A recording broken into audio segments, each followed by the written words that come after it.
Hello student, good morning. How are you?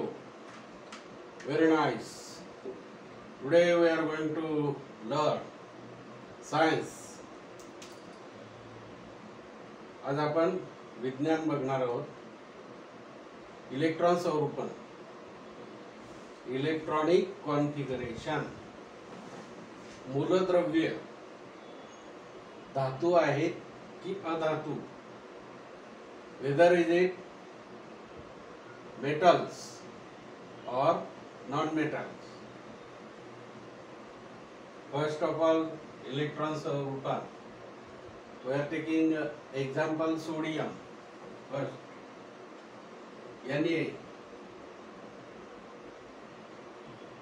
atomic number is equal to 11. So electron स्वरूपन 2, 8, remaining electron 1. So this sodium atom gives one electron to the other, taking the partnership. भागीदारी करतो, दुसऱ्या मूलद्रव्याशी भागीदारी करतो. म्हणजे हा electron काय करतो, देतो, डोनेट करतो. हा 1 इलेक्ट्रॉन. आणि इलेक्ट्रॉन देतो म्हणजे त्याच्यावर कोणता प्रभाव आहे, पॉझिटिव्ह. बरोबर की नाही. दुसरा एक घेऊया, मॅग्नेशियम.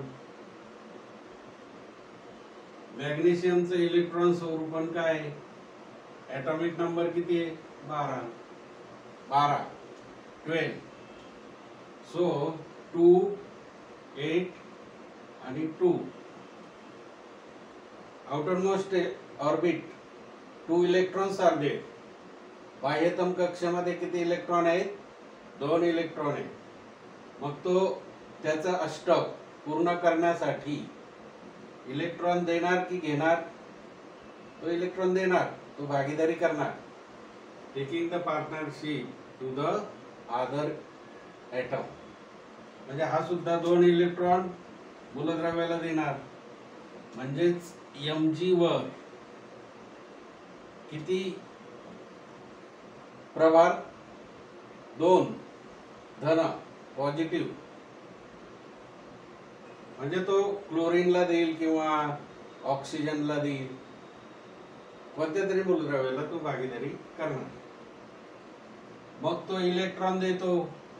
अजून एखादा ॲल्युमिनियम घेऊया, तिसरं एक्झाम्पल ॲल्युमिनियम. ॲल्युमिनियम 13, बरोबर की नाही, 13. मग काय होईल इलेक्ट्रॉन कॉन्फिगरेशन, 2, 8, 3. 5 घेणं परवडणार नाही. Aluminium never take 5 electrons from the other atom. Okay. म्हणून काय होणार, तो 3 इलेक्ट्रॉन काय देणार, दुसऱ्या मूलद्रव्याला देणार, भागीदारी करणार.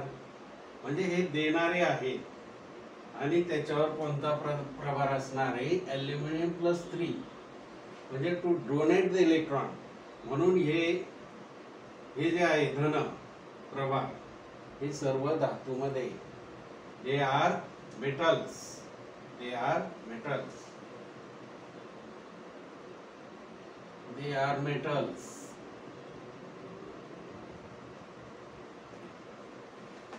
हे धातू आहेत, सोडियम धातू, मॅग्नेशियम, ॲल्युमिनियम.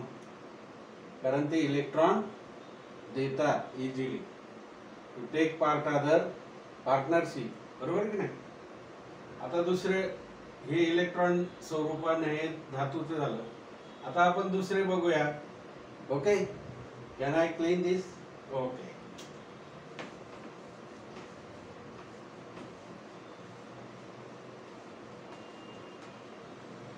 मग आता आपण फॉस्फरस बघूया.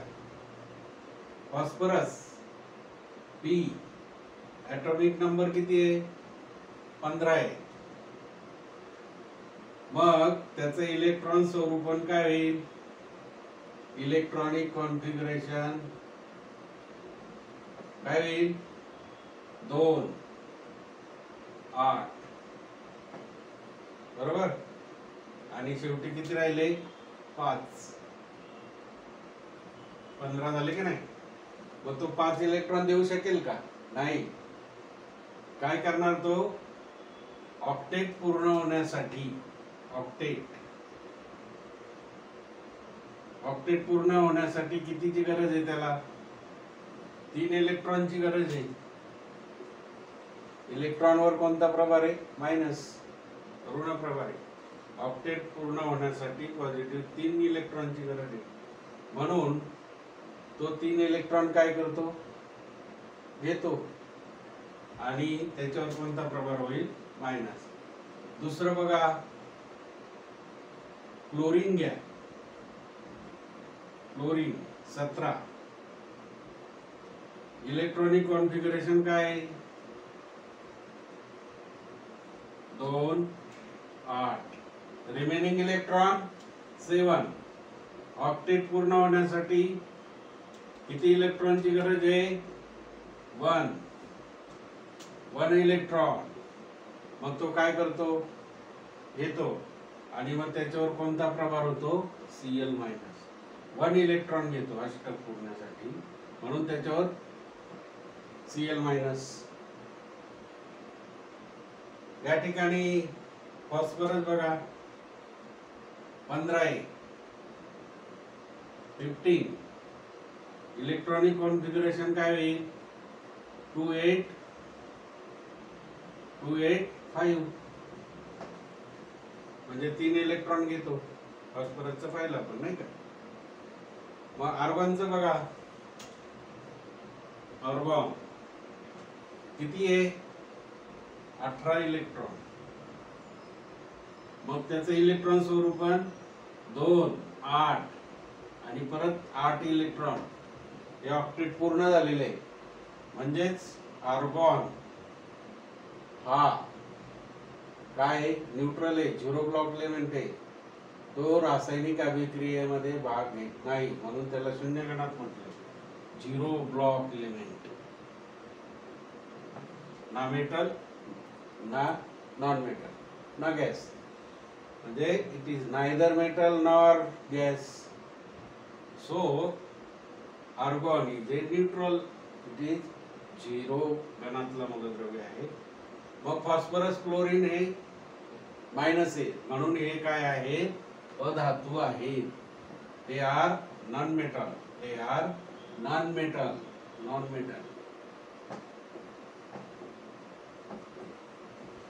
इलेक्ट्रॉन काय करतात ते घेतात. इलेक्ट्रॉन घेतात म्हणजे त्याच्यावर ऋण प्रभार होतो. मग आता तुम्ही क्वेश्चन देतो. एक गंधक स्कॅन्डियम आणि कॅल्शियम हे मेटल आहेत की नॉन मेटल आहे. Sulphur scandium calcium they are metal or non metal. Homework. Okay, thank you, have a good day, bye.